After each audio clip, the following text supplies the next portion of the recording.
Nyhetsveckan med Ingrid och Maria.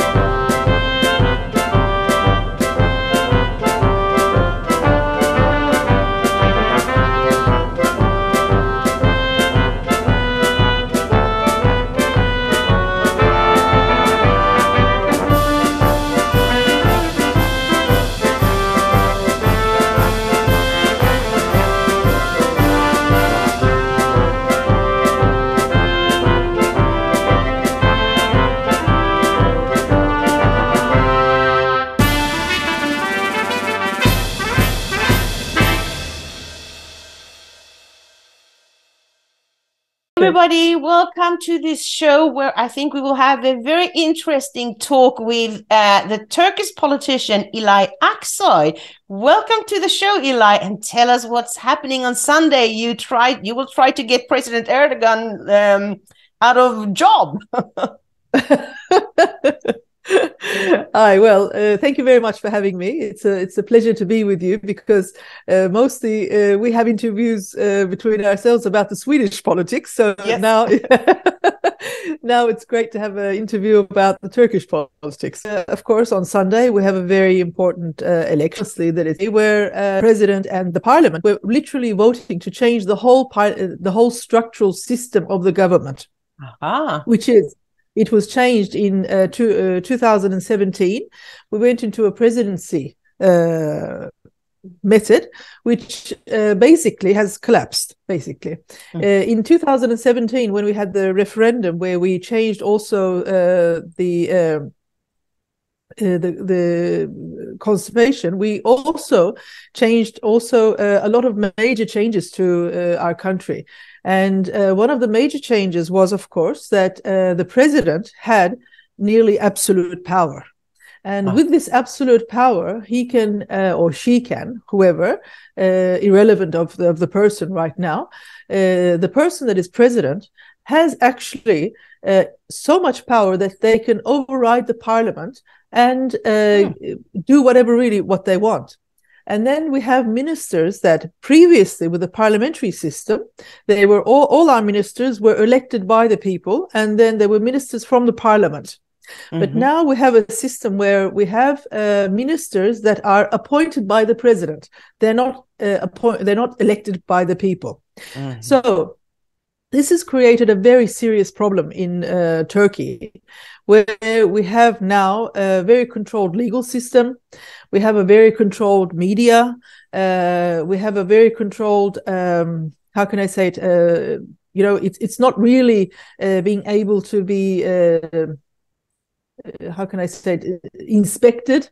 And the jury or the law system has just been really affected severely. And as a result, our economy has been affected because, for example, right now with the present system, the president has the power, for example, to remove the head of the central bank, which he has about 4 times. So it means that politics is in direct interference with the economy. And in such a way, you don't have a free economy anymore. It's literally a party economy. Yeah, but so the president serious problems. So could we say that the president is almost like a dictator? He has so many powers that there's little you can do about it. I cannot say that, but I can say that in Turkey. In Turkey, the amount of power that only one person has been given has proven that it doesn't work for the country, actually. It causes a lot of problems. It causes people to be appointed on basically loyalty to the party, to the political party, rather than to the state. This is when a state starts to crumble and collapse. Yeah. So... And can you tell me about the 6-party coalition that you are part of, and what are your chances of winning on Sunday? Now, you say in 2017, when we had the referendum, we also had a lot of major changes to the structure of the ruling of the country. And one of the major propaganda that the present government used was, well, Turkey is, coalitions is not suitable for Turkey. It's very bad for democracy, so we cannot be run by coalitions. So the end of coalitions must come. But in order for a party to become in power, they need 50+1% of the votes. So as a result, because of these political parties were not going to disappear, the coalition agreements were made prior to the elections. So in actual fact, the present government, which is the AKP government, and they have what is called the coalition, the presidential coalition, they are made up of AKP, MHP, which is the more nationalist, so-called nationalist party, Büyük Birlik Partisi, and now two other very, very radical Islamic parties, which is very, very dangerous for Turkey, because literally these two radical parties, especially one, which is Yeni Refah, they are completely against any kind of liberation for women, to start off with. The other one, Hüdapar, is literally associated with the terrorist side of Hizbullah. So they have a background for terrorism, and they have a background for, how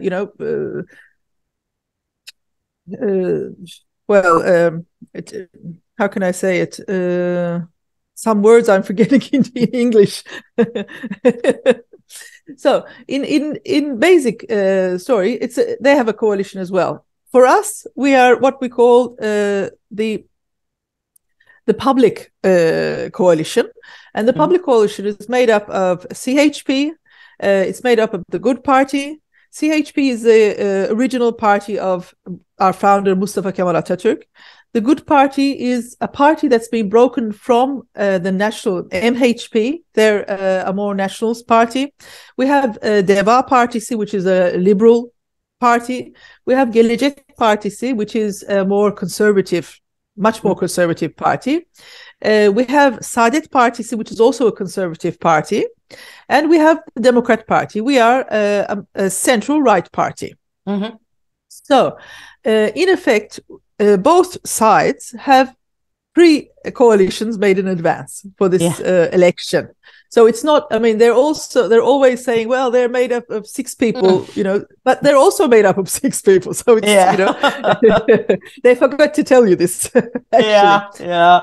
So in effect, what we have done is over the 1 year, we've made a very serious preparation for the elections. We have presented over 2,300 reform packets for what we will do after we get into power.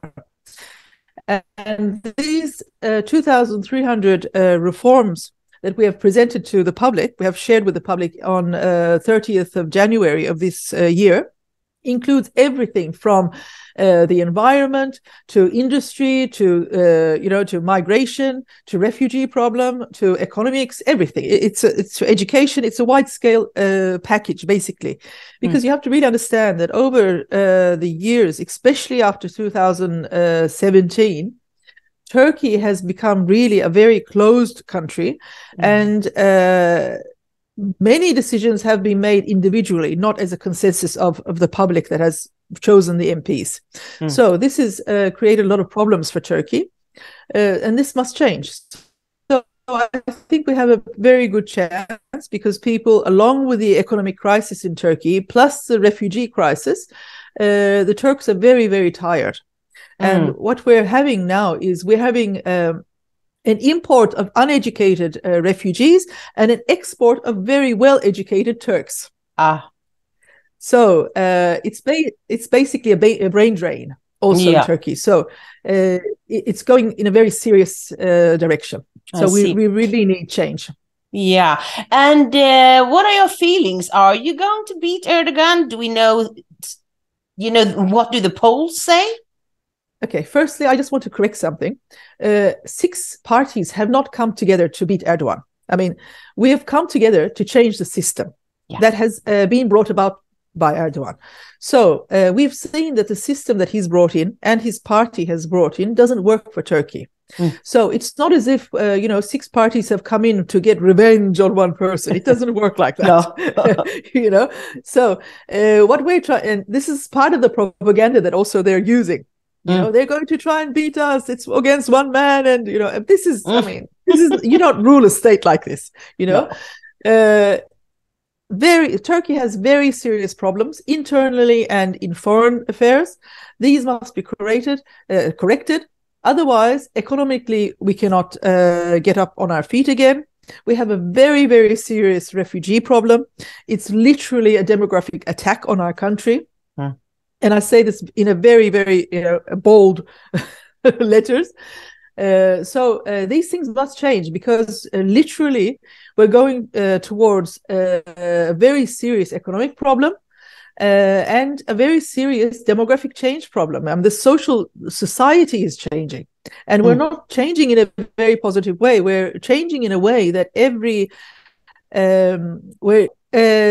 day we can see that we are, with this kind of method of ruling the country, that Turkey is becoming increasingly isolated from the world, because it doesn't work like this. We're going into a really third class Middle Eastern country, which is, it's not acceptable for Turkey, especially after all the reforms of the republic and the way that we've really gone forward with the republic.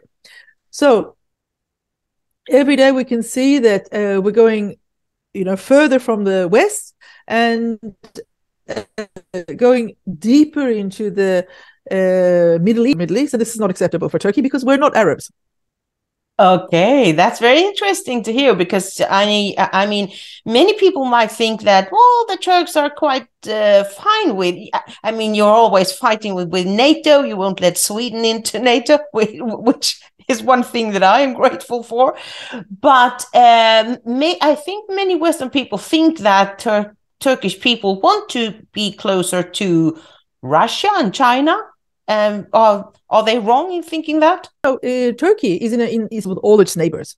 So although we are a NATO country, we must have equal good relationships with all NATO members, plus Russia and China. You cannot just, avoid China, or you cannot avoid Russia.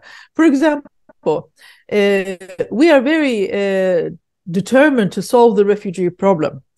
If we do not have good relations with Russia, how can we solve it? No, it's not possible. I mean, to be very logical, we want to expand our trade, for example. So we cannot overlook the position that China is getting now in the Middle East, the position that it's having in the Middle East, the new positions that are developed. With the Syrian war, the whole Middle East has been literally like juggled and now resettling. And now when it's resettling, we're having new figures that are appearing on the scene, apart from the Arab countries, that will be here on a permanent basis. We cannot overrule Iran, Russia, or China. These 3 countries will be in our area on a very, very permanent basis. I mean, you cannot say otherwise. So it's not in our favor to be against any of these countries. But again, it's not in our favor to be against the West as well. Why should we? Do we have to choose? No, I don't think so. But, the world, we live in a very polarized world. And I mean, the US and the UK and how they are talking about Russia and this war makes me really nervous. I just want that war to end. I want people to stop dying. I don't want the, World War III. And I don't think that I don't feel safe with the leading NATO countries. Of course. To pursue a foreign policy like Sweden pursued it. I mean, you have not been in any war since, I think, 1870 or something like that. Yeah. So, and you've been on good terms with all your neighbors. So, which means that this is possible. Yeah. This is also possible from Mustafa Kemal Atatürk's policy, peace at home and peace in the world. This was a very special policy because we are surrounded by neighbors. where our position is very, very sensitive. So we cannot afford to be on bad terms with anyone. No. Yes. For example, we have a lot of Afghan people that are entering our country illegally, but we don't share a border with Afghanistan. We have a border with Iran. They are coming through Iran. So if we don't have a good relationship with Iran, how can we send these people back? Or how can we establish border security? It's just not normal. It's not realistic, actually. No. And I really don't think that Turkey should be in a position to be pulled on one side. It doesn't work like that. Turkey is an independent country. We want peace with all our neighbors, and we want to have peace with all the countries that we can work with, basically. I mean, foreign relationship is just based on mutual benefit. Yeah, that's so true. And do you think that your six-party coalition will have the opportunity to rule Turkey for the next, 4 or 5 years? It's 5 years. 5 years. The president will have 7-year term, and then he will resign. Mr. Kılıçdaroğlu, this is what we have agreed on. But the parliament is for 5 years. I really believe that the grounds now is really ready for change. I can see that. Also because there are very new voters right now. For example, there's over 13 million young voters. 6.4 million of them are going to vote for the very first time. And many researchers all find the same result, that the new generation definitely do not vote or support the AKP, because basically they've done nothing for the youth, really. And the youth is with the internet, the world is open to them on the internet, so they can research anything that they want, and they can read, and they can compare many different things. They have a very different way of interpretation and communication that is very different from past generations, and they really affect each other. So right now they're really very much concerned about how Turkey is going, because many want to leave Turkey, but they don't have the necessary credibility to leave. And this is also very depressing.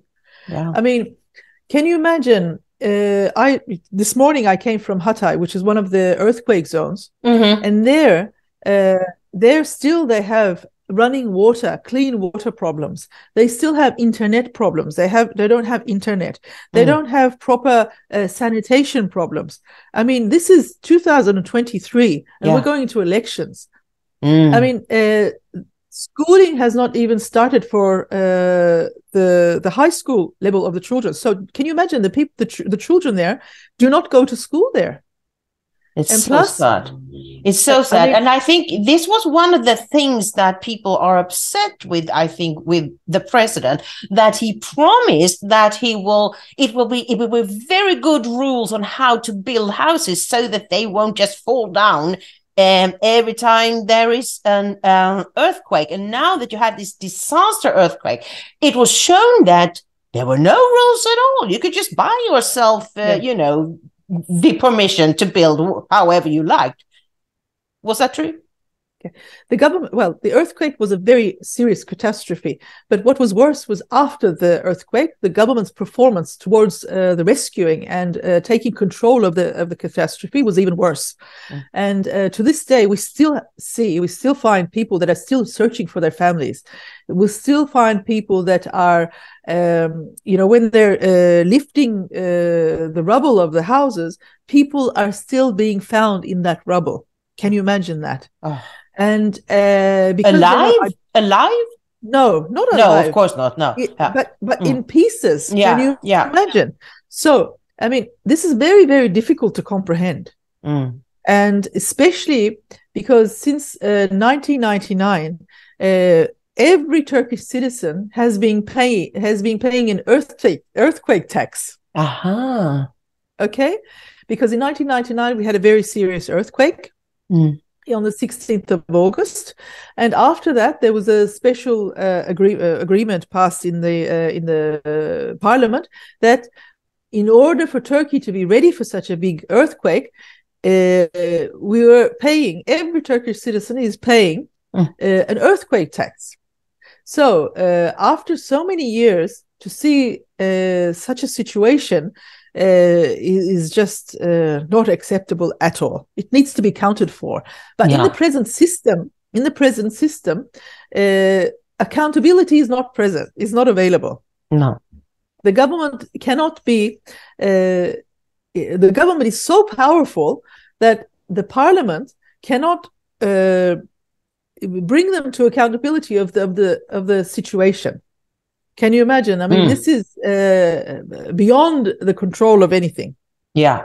So it means that they can do anything, and then the people cannot do anything about it. Yeah. So, and what about the inflation? Has that been a very big discussion too during the elections? The inflation is a very, very serious issue on the elections, and we can see an immense amount of poverty amongst the Turkish people. Literally, we are way below the poverty line now, and this is a very, very serious issue, because people now are they cannot afford to pay their rent anymore. And this is also another result of all the foreigners that citizenship has been sold to, because there's been a lot of buildings. Foreigners have bought a lot of houses, and they've started to rent their houses, but at higher prices. So people near the foreigners then raising the rent, and the Turkish people cannot afford to live in areas anymore. So there's a very serious housing problem along with the economic problem. But amongst that, people are really now malnutritioned. They cannot get the stable vitamins, the staple foods that they need anymore. I mean, it's very, very common to hear people that they haven't eaten meat for months. Oh my God. Or they buy 250 grams of minced meat, and they use it for 30 grams, something like this on and only for their children. Yeah.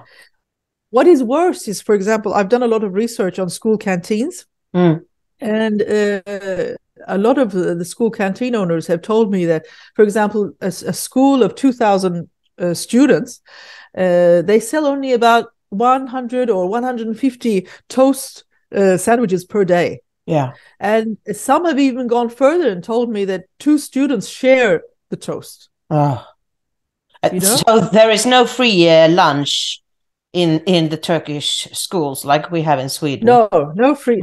No. This is something that they are promoting, they want to do, etc. But this is one of the major problems in Turkey. Education is not equal.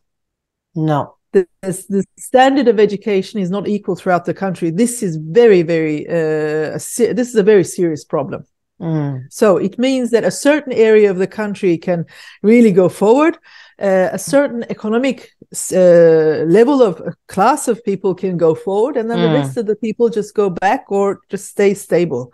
Yeah. But with the economic problems now, I can literally say that it's a deep economic depression. It's become very, very serious issue. Because we cannot we have a living problem, housing problem, and we have we cannot feed ourselves anymore. That's so sad to hear, because I've always, for the last 15 or 20 years, I've been thinking about Turkey like a Western country. You have all this tourism, and I have been there many times as a tourist, and it's a lovely country. The food and everything is just wonderful. So it makes me really, really sad to hear how it's in such a bad condition that the country is in now. I knew it was bad, but not bad like this. Well, tourism, of course, is one of the major incomes of the country, but you see, when the country goes from a more democratic country to a more ideological country, then we start to have a lot of serious security issues as well with all the refugees. And as you know, foreigners want to go to places that they're secure in. Yeah, of course. So naturally. So with the Syrian war, actually, our tourism industry has also paid all the foreigners that have come here, the people from Syria that have come here. We've had also a very serious security problem as well. Mm-hmm.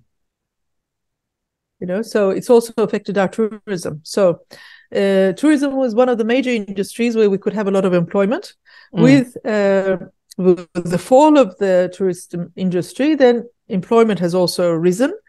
And with the rising of the unemployment, a lot of work places have now preferring to work with unofficial Syrian workers, where they don't pay tax or where they don't pay for their social security. Ilay, Syrians prefer this. Ilay, I really hope that your six-party coalition will win a big win. Because I hope so too. Yeah, because I think that we all want the best for Turkey. We want you to flourish and to be a Western country, and we want to come as tourists to your country. Basically, really for Turkey, it's very important that we win on Sunday, because Turkey has to really quickly normalize the situation. We cannot continue like this. We're being affected badly in so many ways that one of the major problems is that whatever the government does presently, they're not accountable for. I mean, they're literally above the law. Yeah. And you cannot continue like this, which, you can see very clearly that the taxes and the funds of the revenue of the taxes that are coming from the people are not going back to the people. Okay, so when you will form a new government, what kind of minister will you be, Ilay? Oh, well, I'd love to be the Minister of Department of Refugees. Yeah, it's good for that. Department of Immigration. That's perfect for me. Yeah. I think you would do a very good job there.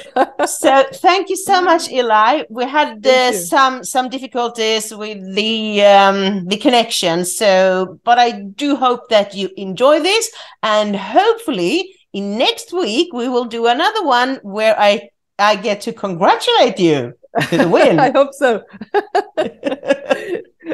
Thank you very much. Thank you, Ilay. Bye-bye. Bye. Take care.